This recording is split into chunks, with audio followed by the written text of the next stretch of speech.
ओम शांति। ब्रह्मा बाप समान बनना हम सभी ब्राह्मण वत्सों का लक्ष्य है। इसी लक्ष्य को प्राप्त करने के लिए ये सीरीज ऐसे थे ब्रह्मा बाबा शुरू की गई है। इस सीरीज में आज का ऐसे थे ब्रह्मा बाबा का पॉइंट है, आप सबका पहला व्रत है आत्म अभिमानी बनने का। तो अमृत वेले से चेक करो कि जो पहला व्रत लिया है उसी प्रमाण चलते हैं। अमृत वेले से बाबा कहते अपनी दिनचर्या सेट करनी है और फिर उसे चेक भी करना है कि क्या अमृत वेले से मैं आत्म अभिमानी हो रहता हूँ। देह को देखते भी आत्मा को देखो तो वृत्ति चंचल हो नहीं सकती। वृत्ति से वायुमंडल बनता है। जैसी हमारी वृत्ति होती है, हमारी क्वालिटी ऑफ थॉट्स होती है, वैसा ही हमारे आसपास का वायुमंडल बनता है। तो बाबा कहते अगर हमारी दृष्टि देहिक ना होकर आत्मिक दृष्टि है तो बाबा समझा रहे हैं कि अगर हम अपनी आत्मिक स्थिति में स्थित रहते हैं तो हमारा जो वायुमंडल है वो भी बहुत पावरफुल हो जाएगा। तो बाबा कहते यदि आपकी वृत्ति श्रेष्ठ है तो वृत्ति के आधार से वायुमंडल को शुद्ध बना सकते हो। वृत्ति श्रेष्ठ रखेंगे, आत्मिक स्थिति रखेंगे, आत्मिक दृष्टि रखेंगे तो बाबा ने कहा वायुमंडल को भी हम बदल सकते हैं। तो वायुमंडल का प्रभाव हम पर ना पड़कर हमारा प्रभाव वायुमंडल पर ऐसा पड़ेगा जो वो वायुमंडल भी शुद्ध हो जाएगा।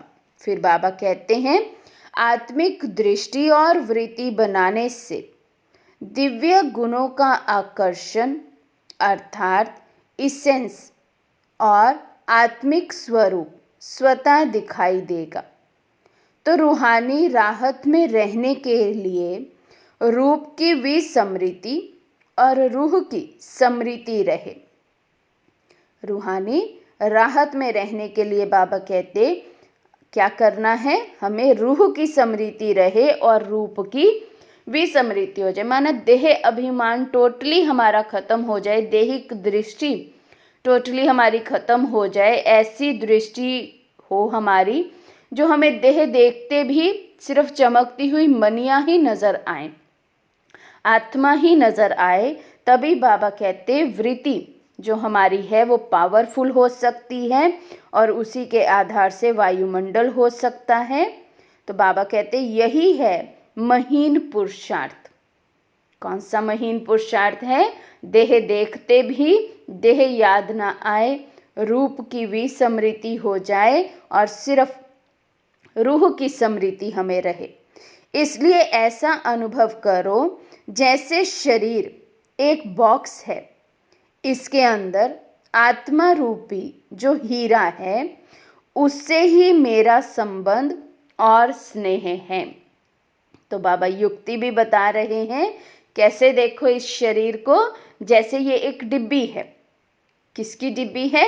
एक नायाब हीरा इसमें पड़ा है, एक मोस्ट वैल्यूएबल हीरा इसमें रखा हुआ है। वो हीरे की वैल्यू है, ना कि इस डिब्बी की।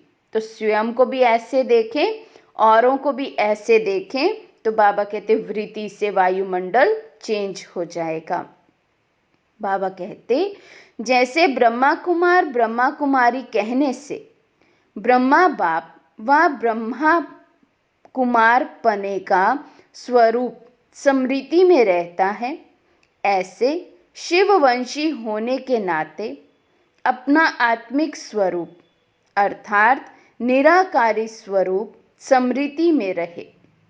जैसे बाबा कहते नाम से ही हमें स्मृति आ जाती है।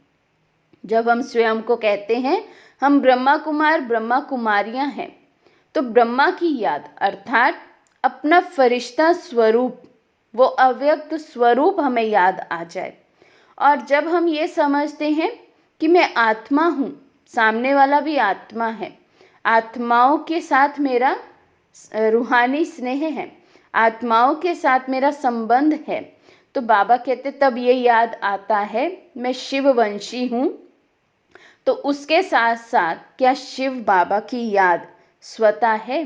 तो ये भी कितनी अच्छी युक्ति है। ब्रह्मा कुमार कुमारी कहने से अपना फरिश्ता स्वरूप याद आ जाए, और हम शिववंशी हैं, हम आत्माएं हैं, ये कहने से अपना निराकारी स्वरूप हमें याद आ जाए। तो स्वयं को निराकार आत्मा समझकर आत्माओं से बात करो। मस्तक के बीच चमकता हुआ सितारा ही दिखाई दे। जब ये पहला पाठ कंप्लीट हो, तब बाप समान सर्व आत्माओं को साक्षात्कार कराने के निमित्त बन सकेंगे। तो अगर हमारा लक्ष्य है कि हम साक्षात्कार मूर्त बने, हमसे अनेक आत्माओं को साक्षात्कार हो, अनेक आत्माओं का हम कल्याण करने के निमित्त बन सकें, उद्धार करने के निमित्त बन सके, तो बाबा ने कहा इसकी एक ही युक्ति है, एक ही इसका अभ्यास है कि देह को ना देख आत्मा को देखते रहें। बस मस्तक के मध्य में ही नजर जाए, वही नजर हमारी टिक जाए, रूप को हम देखें नहीं, रूप की विस्मृति हो जाए। तो यही आज का हमारा अभ्यास रहेगा कि हम स्वयं को भी आत्मिक रूप में देखें, साथ ही साथ जिनके संबंध और संपर्क में हम आते हैं, चाहे वो कोई भी हो, चाहे हमारे जॉब प्लेस पर जो हमारे साथी सहयोगी हैं, चाहे हमारे लौकिक परिवार में साथी सहयोगी हैं, जो भी आत्माएं हमारे संबंध संपर्क में आए, उनको देह ना देख, रूप ना देख, रूह को देखें, रूहानियत की राहत हम भी पाएं, औरों को भी दें। ये हमारा आज का लक्ष्य रहेगा, आज का अभ्यास रहेगा। तो इस पर बहुत अटेंशन हम सब आज सारा दिन रखेंगे। अच्छा, ओम शांति।